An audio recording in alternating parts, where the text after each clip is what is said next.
Oi, meu nome é James Wazeski. Eu sou chamado Mentor Lawyer no meu canal. Eu sou advogado na Flórida, nos Estados Unidos, mas eu morei no Brasil por muitos anos. Então eu escutei sobre esse acidente que terminou com a morte da Maria Eduarda Rodrigues de Freitas, que só tinha 21 anos. Então eu vou analisar tudo que a gente sabe neste momento, uma análise preliminar, baseado em tudo que eu entendi sobre o caso, olhando as entrevistas, as interrogação dos três que foram arrestados e uma análise de como se isso aconteceu nos Estados Unidos.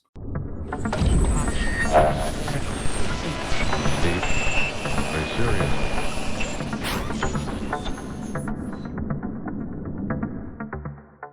Um salto de corda de $40 deu terrivelmente errado, e como resultado, uma jovem perdeu a vida. Aqui está tudo o que eu sei até agora, com base na minha análise dos vídeos divulgados nas redes sociais, na minha análise dos vídeos dos interrogatórios dos 3 operadores envolvidos no salto, e também em reportagens bem estabelecidas da imprensa brasileira. Primeiro, a vítima é Maria Eduarda Rodrigues de Freitas, de 21 anos. Segundo, Maria pagou cerca de $40 pelo salto.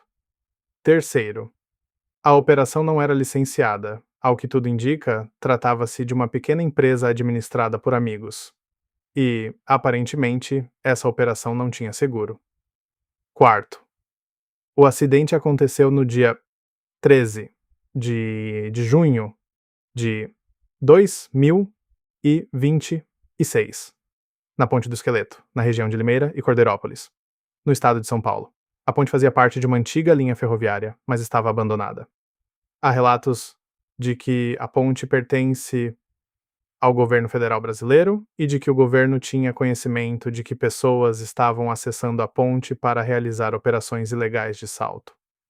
Quinto, havia um total de 6 trabalhadores no local, mas apenas 3, Luiz Felipe Feliciano Egoroff, Maicon Fernandes Sintra e Vitor de Freitas Gonçalves. Sexto, os 3 foram interrogados por André Levi. Sétimo, Luiz e Maicon foram os responsáveis por preparar Maria para o salto, e nenhum dos dois reconheceu, de forma clara, lembrar de ter colocado a corda nela. Luiz estava com a memória confusa, ele não conseguia lembrar quem fez o quê, mas reconheceu que foram ele e Maicon que prepararam Maria para o salto. Maicon pareceu atordoado por não ter percebido que Maria estava sem a corda presa e afirmou que ele ou Luiz, que também é chamado de Felipe, eram responsáveis por prender a corda. Vitor, o terceiro trabalhador envolvido, afirmou que estava fazendo outra coisa, lidando com equipamentos e recebendo pagamentos quando foi chamado por Maicon e Luiz para ajudar no salto de Maria. Ele disse que presumiu que ela já havia sido preparada corretamente para o salto. Pelo que parece, pelo menos 2 dos trabalhadores podem ter pensado em fugir ou em se misturar à multidão. 2 deles admitiram que trocaram a parte de cima da roupa, ou seja, os uniformes, depois do incidente, mas disseram que fizeram isso porque as camisetas estavam molhadas ou sujas, e não porque pretendiam escapar. Oitavo, a investigadora Andrea conseguiu obter admissões importantes dos 3 trabalhadores, admissões que demonstram que essa empresa e esses trabalhadores conduziam uma operação precária e insegura. Eles não tinham procedimentos adequados, não tinham listas de checagem, não tinham chamadas de confirmação, não tinham funções e responsabilidades claramente designadas. Nono, os 3 foram presos e acusados de um crime semelhante ao homicídio culposo: morte causada por negligência culpável ou negligência grave. Décimo, Maria estava segurando uma GoPro fornecida pela própria empresa de rope jump no momento em que caiu para a morte. Há relatos de que um dos trabalhadores retirou o aparelho de Maria enquanto ela ainda estava morrendo ou quando ela já estava morta. Esse aparelho desapareceu, e ele pode conter provas muito importantes. 11º, nenhum vídeo novo foi divulgado até agora. Os vídeos que foram divulgados começam apenas instantes antes de Maria ser arremessada para fora da ponte. Eu não vi nenhum vídeo mostrando como eles prepararam Maria para o salto. Também não vi nenhum vídeo mostrando como eles prepararam os 14 participantes anteriores. Certamente, os investigadores devem estar procurando todas as gravações feitas na ponte no dia do incidente, sendo que ela estava sem a corda. A teoria é outra. A teoria é que se tratava de uma operação ilegal e perigosa de esporte radical. Uma operação em que a consequência provável de uma falha seria a morte. E nesse contexto, os operadores teriam sido gravemente negligentes na forma como organizaram a atividade. Sem procedimentos de segurança, sem checagens, sem chamadas de confirmação, sem funções claramente designadas. E neste caso, o resultado foi a morte de uma cliente. 13º, existem exemplos anteriores de falhas que resultaram em mortes semelhantes. Um exemplo aconteceu na Espanha. Vera Moll, uma participante holandesa de 17 anos, saltou depois de supostamente entender a expressão no jump, ou seja, não salte, como now jump, ou seja, salte agora. Isso teria acontecido antes de a linha de segurança estar devidamente presa. Esse incidente fatal de bungee jump ocorreu na Espanha, em 2015, e resultou em condenações, com penas inferiores a 5 anos de prisão. Na Flórida, especialmente por causa de acidentes anteriores envolvendo parasailing, existem regulações fortes que se aplicam a esse tipo de operação. Essas exigências incluem equipamentos adequados,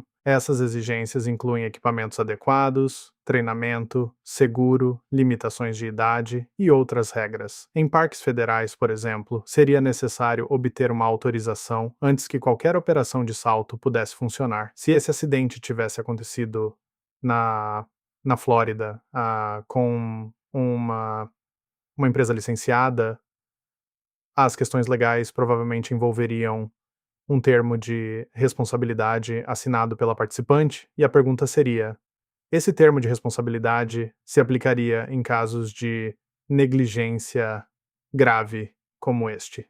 Porque uma coisa é uma pessoa se machucar por causa de um risco inerente a saltar com uma corda devidamente presa. Outra coisa completamente diferente é uma pessoa saltar de uma altura de 40 metros sem a corda por causa de negligência grave. Na Flórida, uma operação como essa teria que contar com cobertura significativa de seguro de responsabilidade civil antes de ser autorizada a funcionar. É claro que esta análise ainda é preliminar. Ela se baseia na suposição de que isso não foi um ato intencional. Ou seja, que alguém não fez isso de propósito contra Maria. A análise parte da premissa de que isso aconteceu acidentalmente por causa de uma falha dos trabalhadores. Com base nessas premissas, considerando a falta de gestão adequada da equipe, sem chamadas de confirmação, sem checagens claras, sem funções bem definidas, e considerando a natureza horrível do que aconteceu com Maria, eu não tenho dúvida de que um caso pode ser construído contra a operação. Eu também acredito, com base nas informações limitadas disponíveis até agora, que há fundamento suficiente para acusar os 3 suspeitos de homicídio culposo ou de uma infração equivalente. É claro que pode haver acusações adicionais. Se a pessoa que pegou o aparelho e o escondeu for identificada, essa pessoa também poderá responder por obstrução da justiça. Como advogado, eu analisaria todos os caminhos possíveis de responsabilização. O objetivo seria garantir que todas as pessoas responsáveis fossem responsabilizadas pelo que aconteceu com Maria. Esse incidente me trouxe memórias não apenas do 11 de setembro, mas também de um caso em que eu mesmo trabalhei. A morte de um brasileiro de 41 anos, que caiu por um buraco no teto muito alto de um galpão de barcos. Este caso serve como um alerta para todos que pensam em praticar esportes radicais. Seja por causa da ideia de só se vive uma vez, seja por causa das redes sociais. Você também precisa fazer tudo o que puder para proteger a sua própria segurança. Use apenas operadores licenciados. Faça perguntas sobre segurança. Certifique-se de que você entende os protocolos de segurança e seja você mesmo a última chamada de confirmação. Nós não estamos culpando Maria. Também não estamos culpando espectadores que começaram a gritar: gente, acorda, mas somente depois que Maria já havia sido arremessada. A culpa, sim, aqui recai principalmente sobre a operação, mas também recai sobre o governo por não ter fechado o acesso à área e por não ter agido contra uma empresa que lucrava com uma atividade ilegal e extremamente perigosa, sem salvaguardas suficientes. No entanto, é sempre melhor não precisar de justiça depois. Por isso, tenha cuidado ao considerar esportes radicais como este. E, se você decidir assumir o risco, não confie apenas nos operadores.